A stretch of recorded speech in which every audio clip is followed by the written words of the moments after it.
Hey everybody, welcome to Physics 111. I'm going to be your instructor for the summer. My name's Brian Youthy. My preferred pronouns are he and him. If you haven't already, hop on over to the discussion board and introduce yourself. Let us know what your preferred name is and what your preferred pronouns are. And if you feel comfortable, share us a little information about yourself. That discussion board is going to serve as another spot for you to be able to ask questions in addition to office hours and through email. So we're all here to learn physics, and let's just start off by what is physics? So physics describes the interactions of energy, matter, space, and time. It deals with the very large, like galaxies up at the top left here, down to the very small of individual atoms, the stuff that makes up all of the materials and different objects around us. So it spans this very large scale. Simply put, physics describes why the things around us happen the way they do. And so you may not know any physics or think you know any physics, but really we all have these experiences that we've lived. We've seen things happen around us a certain way. So I encourage you throughout this course to bring in all of those experiences. You know, we've seen these things happen. And so as we're going through the concepts within all of these learning modules, think back to experiences that you have. Why, if you've ever wondered why something happened the way it did, start to relate it to these concepts. I guess a word of caution I have with that is sometimes with this physics description, it may be different than what you thought was the reason why the thing happened. And so there may be some disconnect between how we describe things formally in physics and how we talk about them in everyday language. But nonetheless, bringing in these experiences, whether they are correct or incorrect from a physics standpoint, will help you visualize and make things more concrete when we're dealing with these concepts. So since physics describes all of these everyday interactions, some of these things have recently happened, like the launch of the SpaceX rocket. Physics describes why if I'm using my phone, I need to have a certain kind of glove to be able to get it to respond. It also describes why my phone even responds to my touch at all.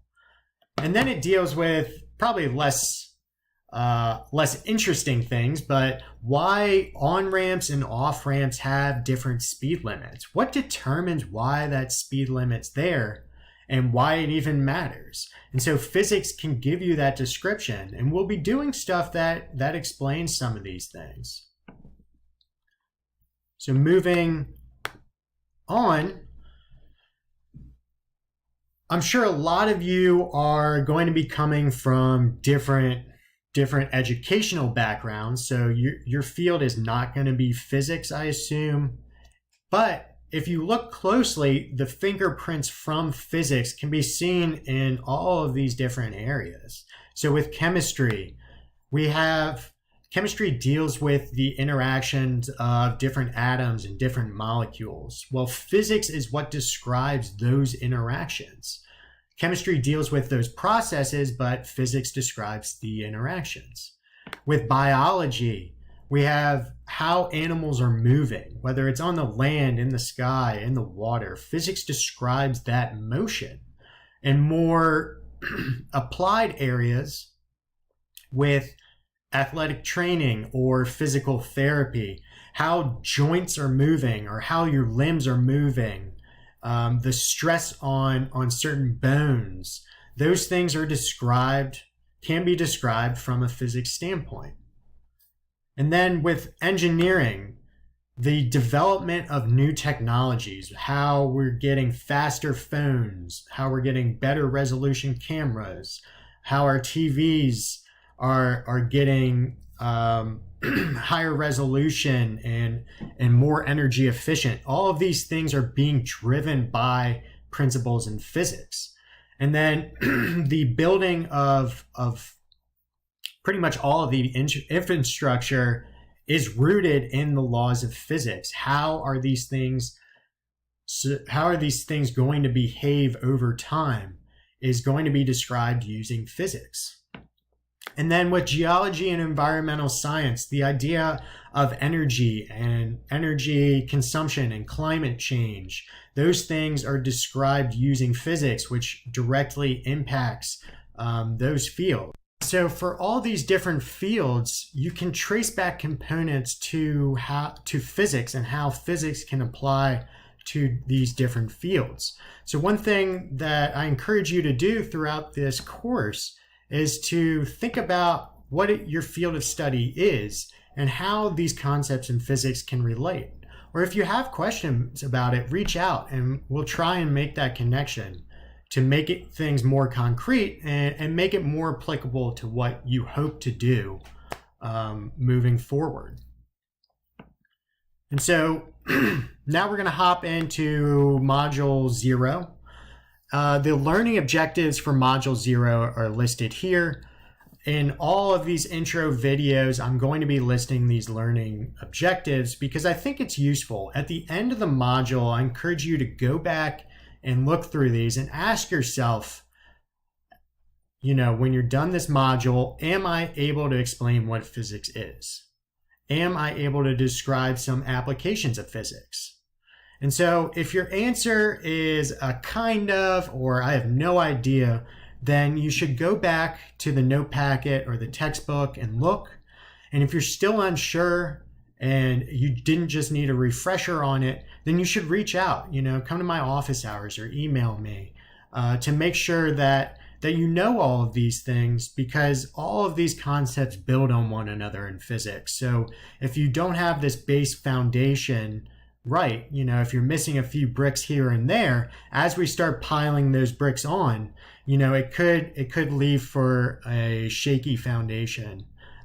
So I really do encourage you to use these learning objectives. They're there to guide you in your review for exams, review for quizzes, because this is where we're choosing the problems from. It's based off of these abilities. So I encourage you to look back at these. They're going to be on the module page, but they're also going to be within these videos.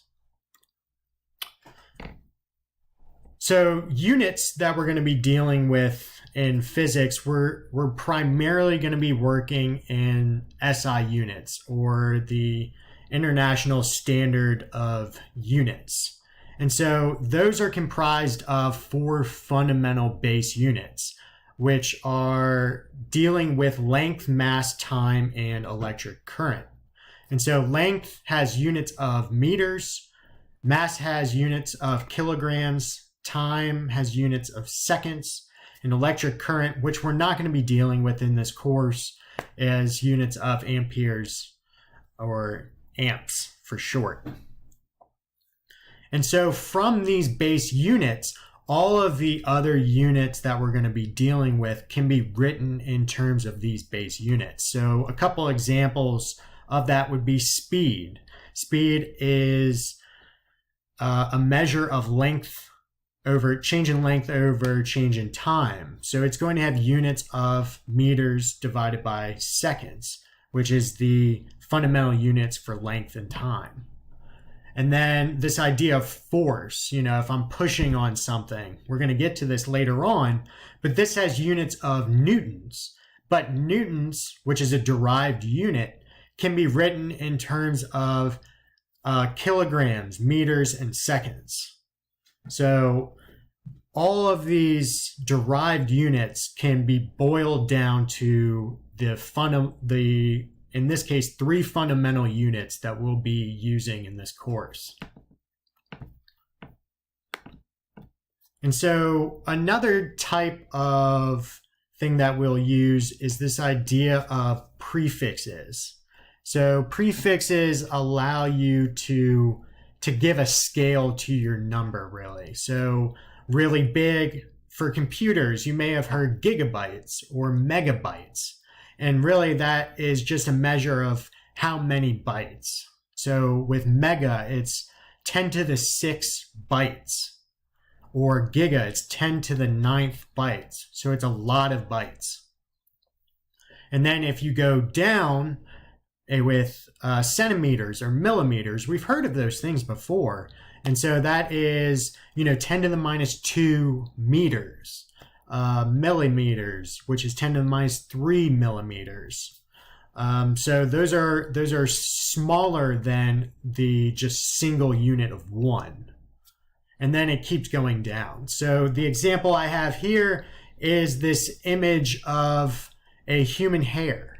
So if you take a hair out of your head, if you look at the width of the hair is about 10 micrometers, or 10 times 10 to the minus 6 meters.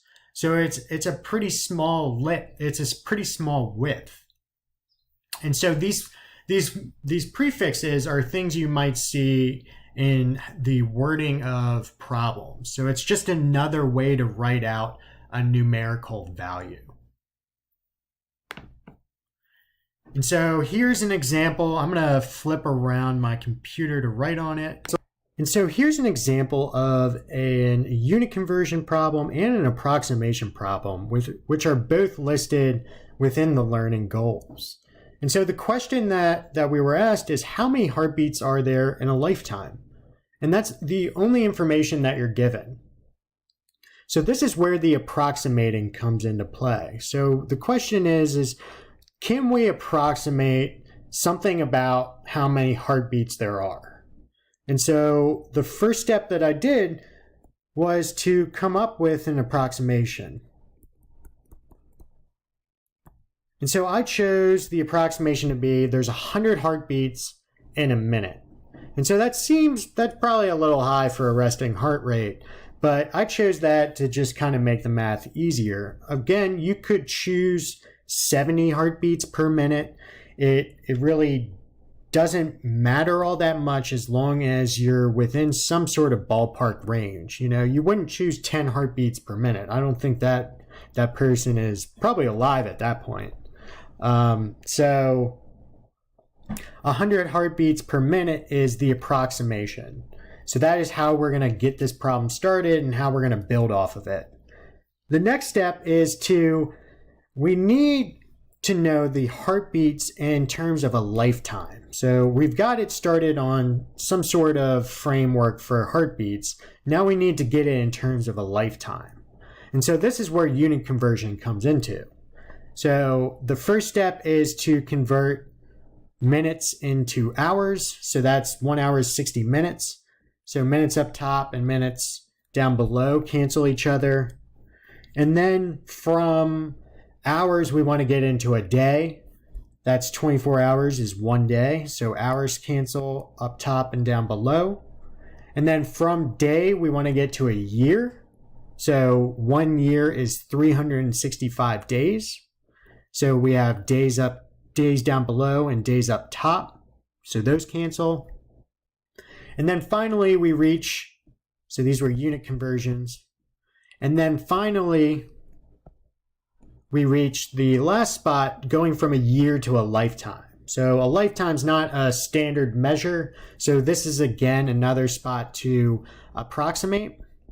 And what I chose was 70 years would equal a lifetime. Of course, there's much less and much longer, but 70 seems like the right range and is probably pretty close to what the standard US lifetime is right about now. So years cancel up top and down below, and ultimately we're left with 1 times 10 to the 9th heartbeats in a lifetime. And that ends up being what we were asked. We're asked how many heartbeats there are in a lifetime. And so we use unit conversion and approximations to be able to answer that question. So this skill of approximating values is something that you're going to be able to practice more throughout this course, and it's going to serve you when solving physics problems.